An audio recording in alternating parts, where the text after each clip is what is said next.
The state election commission had hoped that they would get it moved up to September 28th, a week earlier, because of the increase in interest in absentee voting. We can't start sending out, even if people have applied for absentee votes, we can't send them out until the date that is finally decided upon, which is likely to be October the 5th. At that point, we can start sending out the absentee ballots. So the absentee ballots, they're sent out for people who request absentee by mail, right? Yes. I mean, voter by mail. Yes. Because we hear a lot of talk across the country of places just sending them to people without them requesting them. Our 52 states have 52 different ways of doing it. And South Carolina has a very good reputation nationwide among election officials for not having maverick actions or anything going on. We're very well regulated in the election community, and a lot of conscientious people are working it. Now let me ask you this: I order or I request a mail-in ballot. You send it to me. I fill it out. I put it in the mail. You get it. One thing concern we've heard at least nationally is, how do I know that my vote is counted? Is there a way to verify that your vote is counted if you mail in? scvotes.gov. And track the path of your absentee ballot. Now, we're not allowed to start actually counting the ballots until 9 o'clock on election morning. And we can start opening the, there are two envelopes involved. There's the mail envelope and then a ballots herein envelope. We can start opening the outer envelopes at 7 o'clock on Sunday morning, although I don't know who we're going to get to come in and do that at 7 o'clock on Sunday morning. But we can start opening the ballots, which will make it a lot easier to do. Now, when you say Sunday morning, you mean November 1st? Yes. Okay. That was in the Senate's bill. And we are going to purchase an automatic envelope opener, because usually we sit with 3 or 4 commissioners around this conference table on election day with envelope openers and just slicing the tops off of all these things. And you get several thousand of those, and you've got 4 people doing it. It takes a long time.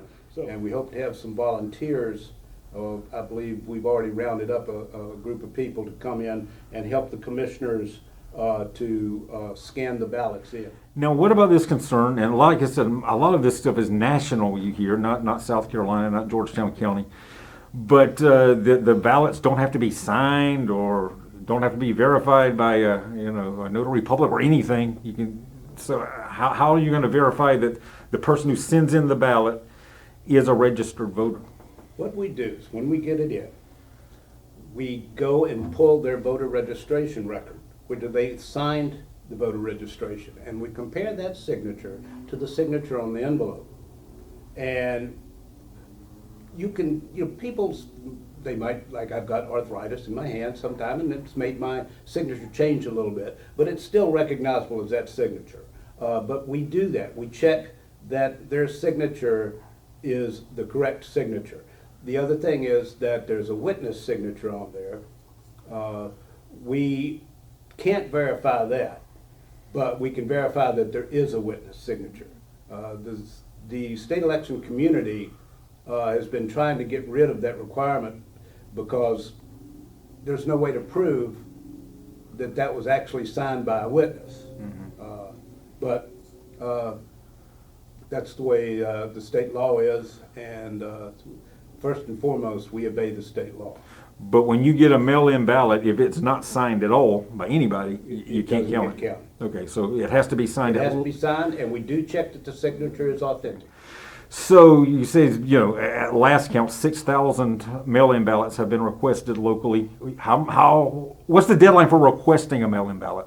Oh, well, you can request a mail-in ballot right up to election day, but most likely it won't get back on time, because it has to be in our office by 7 p.m.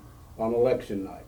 So if you requested, let's say, on a Saturday or a Friday before an election on a Tuesday, it's not likely it's going to get to you.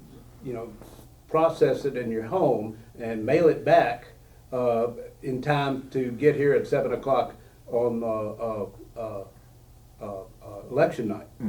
So I would advise people that want to vote absentee by mail to, as soon as they receive it, give it a good look over, take some time, and then mail it in.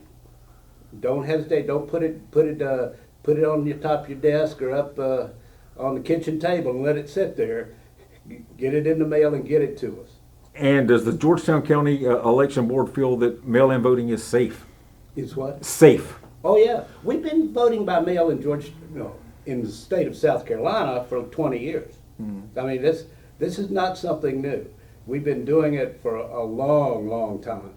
Have you guys, anybody from the election board had any conversations with the Georgetown County Postmaster to make sure the post offices within the county are ready for this? No, but the Postmaster General sent a memorandum to every voting director in the country, every statewide, because different officials in different states. We have an election commission. In other states, it's the Secretary of State runs the election system, but said that they will fully support and prioritize all mail-in ballots. And there was a bit of a ruckus about that, and I think he took it to heart, and they are going to fully support the election effort. I believe we're fully prepared to have a safe election day.